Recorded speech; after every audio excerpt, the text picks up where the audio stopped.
Okay, basic ingredient rundown. You will need softened butter, custard sugar, cocoa powder, 1 egg, digestive biscuits, desiccated coconut, or chopped almonds, those are optional, more butter, double cream, custard powder, icing sugar, dark chocolate and butter, or milk chocolate as an alternative. Don't forget to subscribe, as only 0.1% of people that watch my videos are actually subscribed, which is a shocking number. But if you do subscribe, I would greatly appreciate it and be able to make more content like this. Anyway, back to the video. I roll end pin wax too, but this is more fun to do. Ideally you would do this with a tablespoon. I did it with a teaspoon because it was the closest spoon available.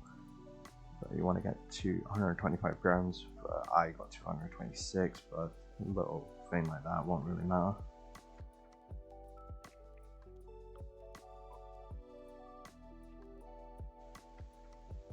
Now you want to measure out 125 grams of granulated sugar, or caster sugar, but I use granulated here.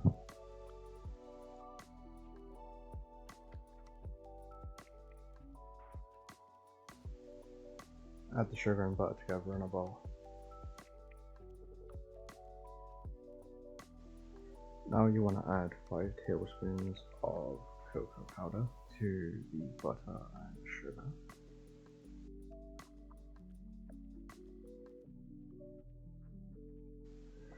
Now, after boiling water and putting it in a pot, you want to boil it to a simmer and put the bowl of cocoa powder and butter on top.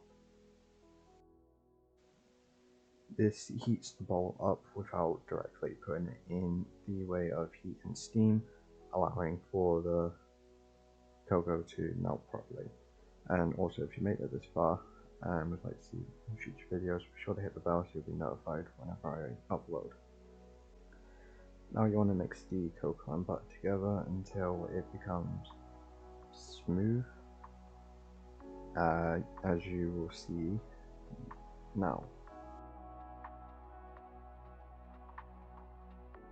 Now what you want to do is crack your egg and add it to the cocoa mix, and once you've cracked your egg you want to whisk it for 2 minutes.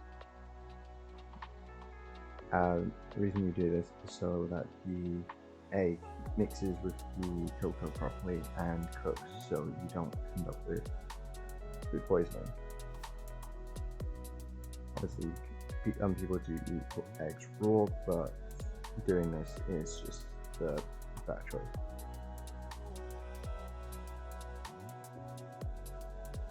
Now we add our crushed digestive and coconut. Okay, once you've added it, what you want to do is whisk the cocoa mix into the digestive and coconut. It will clump together, but as you keep whisking, the more stuck together they'll be and the less it will clump.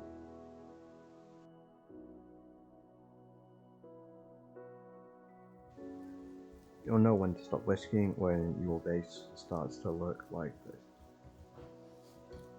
Once you're satisfied with your base, what you want to do is grease up your baking tin. I decided to use a, once greased, you want to pour in your base across the entire bottom layer of the whatever you decided to use, and spread it out evenly, making sure that there are no large clumps. It can't stick to the bowl, so I recommend scooping it out into the tray. Once evenly spread, put it in the fridge for 10 minutes to let it chill. Okay, measure out 100 grams of butter and then add 4 tablespoons of custard powder. You only need to add 3, but I'd say 4 is better.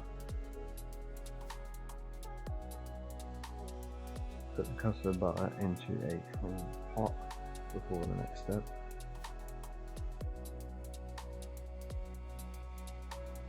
Add 4 tablespoons of double cream to your custard batter. Now you need to weigh out 250 grams of icing sugar. I did 260, but that's because I whisk your custard butter in cream until it becomes nice and fluffy, or until there's a bit of tension when you whisk. Yeah, it's late. I talking is tiresome. What are you gonna do? Continue to whisk, but slowly add in the icing sugar, adding about maybe 50 grams per time you pour. Obviously, don't weigh out 50 grams, just make a rough estimate. Using a sieve can prevent icing sugar clumps, but if you whisk hard enough, you don't need to worry about that. Your custard base should look something like this. Now, you're going to want to pour the custard layer over your now chilled biscuit layer, spreading it evenly as you do so.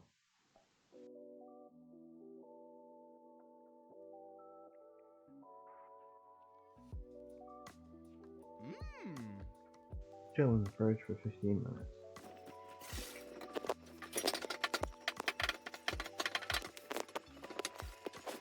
"15 minutes later." Break apart 150 grams of chocolate and 50 grams of butter. Now we repeat what we did with the cocoa earlier, but with butter and chocolate. Mixing it while it melts will make it melt faster and also prevent the chocolate from burning. Another way to do this would be to add a little bit of milk, but that is up to you.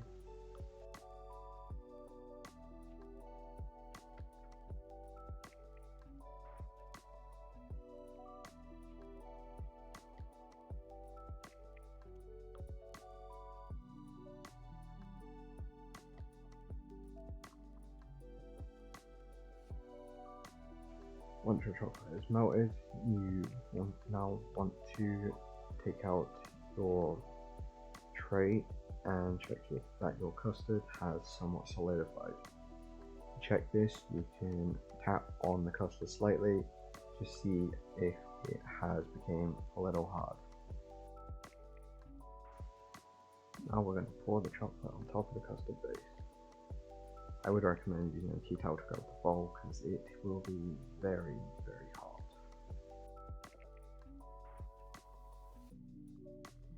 Once the chocolate's been put on, you want to spread it up around the custard base evenly. But you need to do this softly as it can break the surface of the custard. And if you do this, it's not too big of an issue, just try not to break too much of it.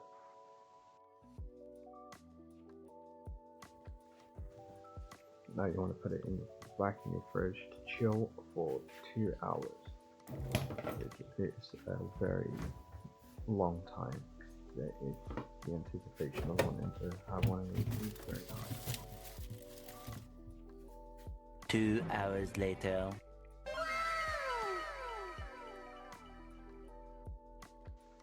All that's left now is to cut it up, serve it, and enjoy.